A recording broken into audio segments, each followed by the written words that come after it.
Hello, हमें question given है। हमें दिया गया है कि यदि अल्फा तथा बीटा समीकरण 7x² minus 3x minus 2 equal to 0 के मूल हैं, तो अल्फा अपॉन में 1 minus alpha square plus beta upon में 1 माइनस बीटा स्क्वायर का मान हो। ठीक है, आपको ये बताना है। तो हम लिख लेते हैं। हमें क्वेश्चन गिवन है 7x² माइनस का 3x माइनस का 2 इक्वल टू में 0 गिवन है। ठीक है, ये मूल अल्फा बीटा है, इसके मूल हमें गिवन है अल्फा और बीटा है। ठीक है, तो क्या हम बोल सकते हैं सम ऑफ रूट कितना होता है? -b/a। इसका मतलब -3/7, मतलब माइनस माइनस प्लस हो जाएगा तो 3/7, और प्रोडक्ट ऑफ रूट कितना होगा? c/a। इसका मतलब -2/7। ठीक है, तो अब हम इसको रिलेट करते हैं जो हमें गिवन है। हम एक काम करते हैं, एलसीएम जो पहले गिवन है वो लिख लेते हैं। 1/1 माइनस अल्फा का square plus beta 1 minus beta का स्क्वायर। तो ये गिवन है हमें, बीटा का स्क्वायर यही गिवन है। ठीक है, अब हम चाहें तो इस क्वेश्चन को इसे 1 माइनस अल्फा 1 प्लस अल्फा लेके सॉल्व कर सकते थे वैसे ही इसे, लेकिन उससे कुछ होगा नहीं। हमें तो इनके टर्म में लेके आना है। यदि आपने इनके टर्म में बना लिया तो इजीली सॉल्व कर सकते हैं। तो सबसे पहले हमारे माइंड में सिर्फ एक ही चीज आ रही है कि हम ना क्रॉस मल्टीप्लाई कर देते हैं। ठीक है, तो क्रॉस मल्टीप्लाई करो तो क्या मिलेगा? मतलब एलसीएम ले लेते हैं। एलसीएम लेंगे तो ये 1 माइनस अल्फा का स्क्वायर हो जाएगा, ये 1 माइनस बीटा का स्क्वायर होगा। ठीक है, और ये अल्फा है, 1 माइनस बीटा स्क्वायर का मल्टीप्लाई हो जाएगा, और बीटा में 1 माइनस अल्फा स्क्वायर का होगा। तो अल्फा का मल्टीप्लाई कर देते हैं, alpha minus alpha beta square, alpha है। ठीक है, plus beta minus alpha square beta upon में इनका भी मल्टीप्लाई करें तो 1 माइनस में बीटा स्क्वायर। ठीक है, 1 माइनस में बीटा स्क्वायर, और माइनस का अल्फा स्क्वायर प्लस का अल्फा स्क्वायर बीटा स्क्वायर, ये मिल जाएगा। ठीक है, तो अब हम आगे देखें, इसे आगे क्वेश्चन को सॉल्व करें तो हम बोल सकते हैं अल्फा प्लस बीटा, ये पास पास लिख दिया हमने इन दोनों को। और यहाँ से यदि हम माइनस का अल्फा बीटा कॉमन निकालें तो अंदर बचेगा अल्फा प्लस बीटा। देखिए, हमने क्या किया, alpha square minus alpha square beta और माइनस अल्फा बीटा स्क्वायर को पास पास लिख दिया।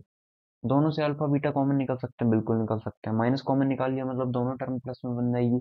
तो बीटा प्लस अल्फा आता तो हमने अल्फा प्लस बीटा लिख दिया, मतलब ये टर्म पहले ये टर्म बाद में। मल्टीप्लाई करोगे आप तो यही आ जाएगा। ठीक है, तो अब नीचे वाली टर्म देखी जाए तो वो कितनी है, या वो किसके इक्वल बन रही है? तो 1 प्लस का है। इसके बाद में alpha square plus beta square को लिख लेते हैं हम। ठीक है, इसके बाद हमें क्या दिख रहा है?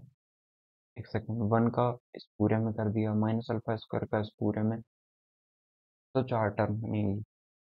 ठीक है, फिर minus beta square plus alpha square है, तो माइनस कॉमन निकाल लो तो क्या बचेगा? Alpha square plus beta square. इसका भी फॉर्मूला है हमारे पास दोनों के टर्म में, तो वो भी लिख ही लेते हैं। तो अल्फा प्लस बीटा, फिर सबको एक साथ वैल्यू पुट कर देंगे, मतलब सारी टर्म अल्फा प्लस बीटा और अल्फा इंटू बीटा में चेंज हो जाए। क्या हम इसे अल्फा इंटू बीटा का होल स्क्वायर लिख सकते हैं? दोनों का स्क्वायर है तो। फिर अब इसे देखिए, इसे हम लिख सकते हैं अल्फा प्लस बीटा का स्क्वायर माइनस में 2 अल्फा इंटू बीटा। ठीक है, अब वैल्यूज पुट कर देते हैं, तो अल्फा बीटा की वैल्यू कितनी है? 3/7, माइनस अल्फा इंटू बीटा कितना है? माइनस का 2/7, माइनस माइनस प्लस हो जाएगा।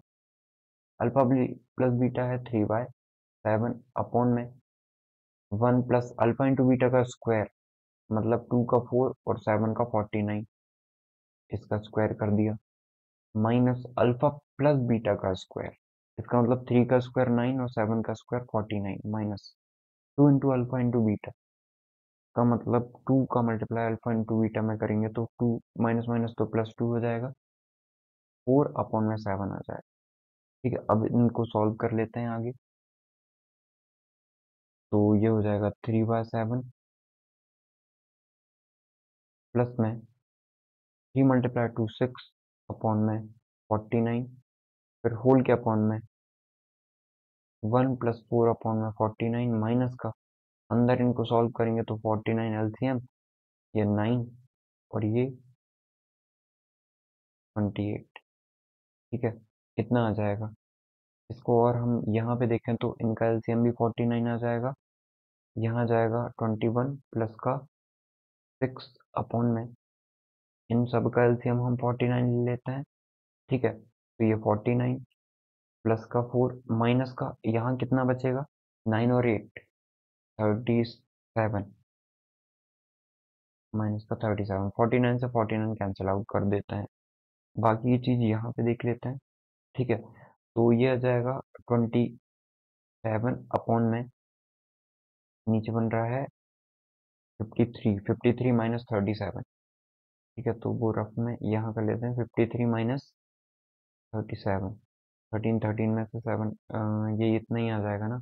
हाँ, 53 माइनस 37 है, को माइनस कर देते हैं, तो 13 में से 7 जाएगा, आपका बचेगा 6, और 4 में से 3 जाएगा तो 1 बचेगा, 16 आ गया। तो 16 ओवरऑल 16 ही आ गया, मतलब 27/16 इज द करेक्ट आंसर। ठीक है, तो ऑप्शन नंबर जो 1 है वो हमारा करेक्ट आंसर हो जाएगा। आई होप आपको क्लियर हुआ होगा कि हमने कैसे सॉल्व किया है।